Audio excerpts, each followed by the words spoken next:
The categorical question was, I read it, whether it is a fact that the lack of the support to the poor and the small farmer by way of the greater inputs and better support price for their produce, it is the main reason for suicide. The minister says no. Suicide includes family problem, illness, drug abuse, addiction, unemployment, property dispute, professional career problem, love affair, impotency, cancellation, non-settlement of marriage. This is the insult of the Indian farmer. 1, 2, this is misleading to the house also. I am preparing one notice of a privilege move against the minister also.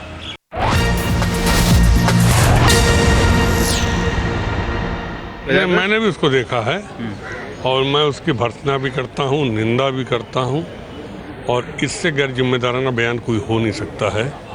अगर देश के किसान के मरने के लिए यही कारण है तो फिर उनको ये देखना चाहिए कि किसान को जो पैदावार की उपज का मूल्य मिल रहा है, अवले पानी से जो किसान को नुकसान हो रहा है, वो क्या कारण है, आखिर वो तो उनको बताया जाए।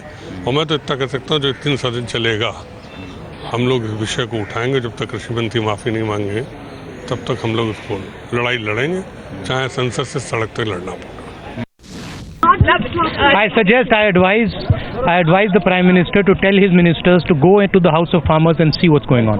Also, there have been criticisms that you're only choosing cases that are not Congress rules, whereas you landed in Karnataka. But farmers... I have a program. I have a plan to go everywhere. But shouldn't Karnataka be a priority? I'm going to go to Karnataka. Also, sir, do you think all of your rallies are making a difference to the central government? You claim that they're not treating this particular issue with the kind of seriousness that they... The central government किसान विरोधी सरकार है। जैसे मैंने पहले कहा, कल कहा, मोदी जी को सिर्फ उनके 5-6 जो इंडस्ट्रियलिस्ट मित्र हैं, और 5-6 से ज़्यादा नहीं है, शायद 5 भी नहीं है, उनकी इंटरेस्ट है। मोदी जी ने कहा था ना खाऊंगा ना खाने दूंगा।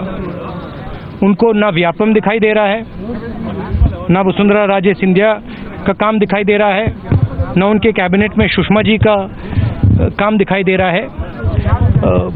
जनता अपने आप से पूछ रही है, वही व्यक्ति जो इलेक्शन रैली में हर रोज भाषण देते थे, बोलते थे, वो आज चुप क्यों हो गए हैं? ये सवाल जनता के दिमाग में है। ये सवाल जनता के दिमाग में है। भैया ये सवाल जनता के दिमाग में है और प्रधानमंत्री को कुछ ना कुछ कहना चाहिए। उनका नुकसान हो रहा है इससे। Ground reality has shown that during the last 1 year of this government, the older series, on the basis of which statistics, if you calculate, you will see that there's a 26% increase in the distress suicides of the Indian Kisans during this 1 year. So that is the reality on the ground. So the reasons that they are giving, that is actually primarily shows this shows the insensitivity, where they're not even talking of the economic problems. Exactly. They're talking about social problems, talking about impotency, love affair, all sorts of things, where nowhere is economic problems mentioned as a reason. The actual ridiculization of the reasons for suicides, the manner in which the various categories they've given. नौकरी पेशा लोग कितनी आत्महत्या करते हैं और किसान कितनी आत्महत्या करते हैं। कृषि मंत्री मुझे बताएं कि नौकरी पेशा लोगों की तुलना में किसानों की आत्महत्या दुगनी से ज्यादा क्यों है? क्या किसानों के घर में ज्यादा प्रॉब्लम होती है, किसानों को मेंटल डिस्टर्बेंस रहती है, या कि ये उनके जीवन की स्थिति है? अब इस चीज के बारे में आंकड़े आ गए हैं, कृषि मंत्री को थोड़ा गंभीरता से बोलना चाहिए।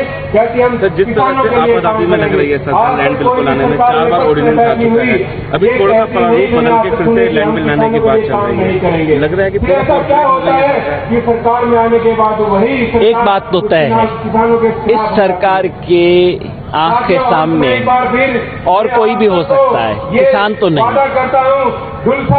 एक अलिखित एजेंडा है इस सरकार का, बड़े बड़े कॉरपोरेट घरानों का एजेंडा है, बड़ी बड़ी कंपनियों का एजेंडा है, जिनसे चुनाव में मदद ली होगी उनके एहसान वापस करने का एजेंडा है, और उसके चलते किसानों की बड़ी जमीन छीन के इनको देने की सरकार की कोशिश है। जाहिर है इसको किसान का समर्थन नहीं है, बाकियों की तो छोड़ दो, इनके संघ परिवार के संगठनों का भी समर्थन नहीं है इनको। अब उससे डर के मारे मामले को उलझाने की कोशिश कर रहे हैं, कह रहे हैं केंद्र में नहीं करेंगे, राज्यों में करेंगे। सवाल ये नहीं है कि कानून केंद्र सरकार पास करे या राज्य पास करे, सवाल ये है कानून में लिखा क्या हुआ है। सवाल ये है कि कानून किसान के साथ ईमानदारी करता है, धोखाधड़ी करता है। धोखाधड़ी केंद्र करे उतनी बुरी है, राज्य सरकार करे उतनी बुरी है। तो आज की तारीख में मोदी सरकार को चूंकि स्पष्ट हो गया है कि ये विधेयक किसान का देश की जनता के समर्थन से नहीं चल सकता, इसलिए अब मामले को टालने की और इसे डाइवर्शन करने की कोशिश चल रही है, लेकिन ये सफल नहीं होगा।